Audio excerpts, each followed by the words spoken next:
if I can start, so first of all, thank you very much, Leonardo, for having me today. If I can start from a little bit of history, Tether created the entire market of the stablecoins in 2014. And for the people that weren't in the crypto market in 2014, the crypto market was quite new, and was also there were no regulations, not just for stable coins, because there were no stable coins. Tether was the first stable coin, but there were almost no regulations for crypto in general. So Tether was born in a moment when no regulations were around, and Tether was born in a situation where the Tether team had to figure out, using law firms all over the world, on how to properly design a product for a market that was not existing. In a way, you can think about the first cars in beginning of the last century, when the first cars were created. There were almost no roads for the cars, and there was no code and regulation on how to drive safely and so on, right? So, and yet the cars are one of the best inventions of the last century. So Tether is similar to that. So Tether created this massive industry that now is more than $150 billion worth in this industry, and created everything from scratch. So to answer your question, I believe that 2021 has been the first year when regulators start taking stablecoins more seriously, because the growth of stablecoins from the beginning of 2021 to the end of 2021 has been astonishing. So it does not surprise that regulators finally are taking what we are doing more seriously. There is not just Tether, there are other competitors, right? So it's actually a true, real, and complex industry. So it is important now, and we are really glad to see that regulators are going to trying to understand how this entire market of stablecoins work, so that they can hopefully design regulations and laws around the world that are suited for a continuous and increased growth of the stablecoin market. So we are excited about that, because we have been working with in years of uncertainty. In order to understand how we could do certain things, we had to ask so many different legal opinions across all the world and so on, right? And we have been always in great relationship with regulators, talking to them back and forth. But it's much better if instead you have clear rules. You can do this, you cannot do that, and so on. So I believe, and our team believes, and from what we are gathering from the discussions with the regulators, 2022 and likely beginning of 2023 will be the period in which regulations will come to fruition finally.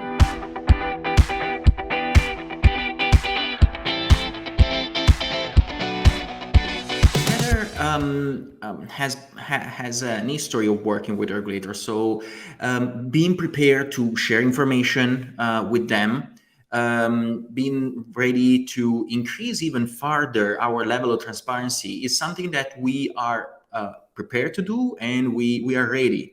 So we are excited, ready to work with regulators all around the world. Tether has a history of transparency. So just at the beginning of 2021, just to give you a few examples, we started to produce quarterly attestations. So the attestations are a way to show that all the Tether tokens are backed 100% by reserves. And not only that, we went one step further, and we started providing also a breakdown of reserves. The breakdown of reserves was the first moment in which any stablecoin showed what was in the holdings, in its portfolio. And no other stablecoins were doing that. After Tether started doing it, everyone followed.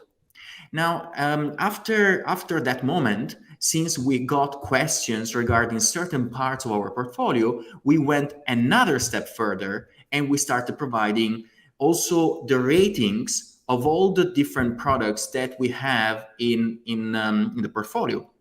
For example, the commercial papers that have been so much discussed are rated A2 or better. The vast majority of them are rated A2 or better from a Standard Poor's, Fitch, and Moody's. So you take the lowest one of the different ratings, and the vast majority results to be rated A2 or above.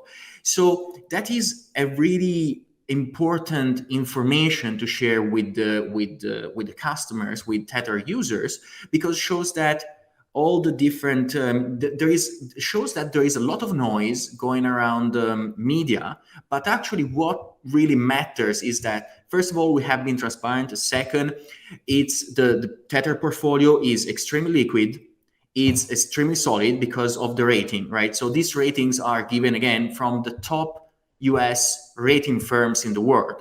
So they are the firms, the rating firms that rate the treasury bonds and everything else, right? So if you trust their work and their work is being trusted by the entire traditional financial world, then you can see that if the vast majority of our ratings is A2 or above, it means that our portfolio is as safe as it can be.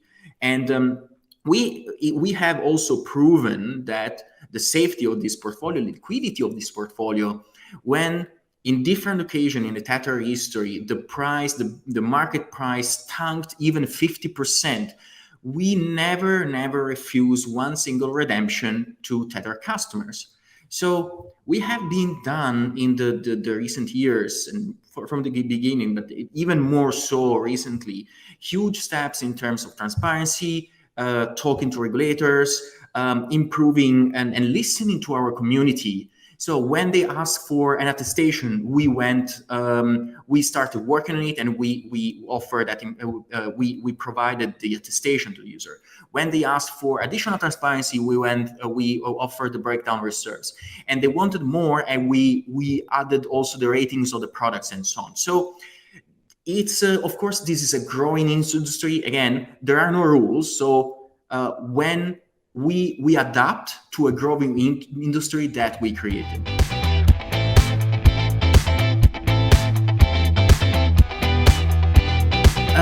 The way let's give an overview of how Tether works entirely, right? So if you don't mind. So let's start from the basics. Tether works in this way.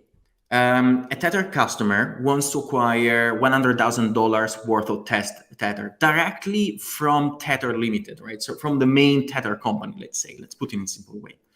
So the Tether customer will send a dollar wire to Tether, to the Tether bank account. The Tether company will double check that the wires arrives, and then it will send to the user, to the user specified address, will send 100,000 Tether tokens, Tether USDT tokens. Of course, minus a little fee. We apply 10 basis points, right? So it's just a negligible fee. Then the Tether customer can take these Tethers and they can deposit on an exchange. They use it in DeFi, and they can do many things. At some point, the Tether customer wants back his money. So the Tether customer goes to the Tether website again, will deposit the Tether, will send these 100,000 minimum Tether tokens back to the Tether deposit address, and Tether will double check that the Tether's tokens have correctly arrived on that address, and Tether will send back via wire this $100,000 to the customer. So this is basically the simple flow on how things go. So So Tether is driven by demand. There is a customer that want to acquire Tether because they want to invest in Bitcoin, they want to invest in crypto. It's just a fiat on ramp solution. So that's how actually the majority of the growth of the entire growth of Tether happened. But the majority of the growth of Tether has been really big customers that wanted to acquire Tethers for to buy Bitcoin on behalf of institutions. So our major customers are OTC desks and big trading firms that their customers, so the customers of our customers are institutions, are banks, are privates that are quite wealthy, and they want to enter in the crypto market. And there is no better way than using Tether to enter in the crypto market. Now, let's move to the part where how Tether manages its reserves. So Tether manages its reserve in a conservative portfolio with a conservative portfolio approach. So there is a risk management team that evaluates how to deploy the capital. And the capital is deployed, and we have seen recently, now we are shifting, for example, from having the majority in commercial papers to having the majority in treasury bills. So that is also driven by an interest from our community. But also, even just the commercial paper part has been all the risks and the evaluation of the portfolio, both in treasuries, in cash, in commercial paper, is evaluated on a daily basis, taking in account many different factors, from the liquidity in the overall markets, from the interest rates and so on. So, and also and that is really important, we identify and evaluate and take extremely seriously the exposure to the different location jurisdictions. So we diversify. So in our risk profile, we don't put everything in one single jurisdiction, because we have to limit and reduce the exposure to a single jurisdiction. So our risk management team does an outstanding work in making sure that all the Tether, in the entire Tether portfolio, is as liquid, as safe as possible. And Tether is more than 100% backed, is fully backed. We never refuse a redemption and so on. So we are actually teaching our competitors how to do this in a professional way. So who is managing the Tether reserves is coming from the traditional financial industry with decades of experience in the sector, and we are doing a really good job.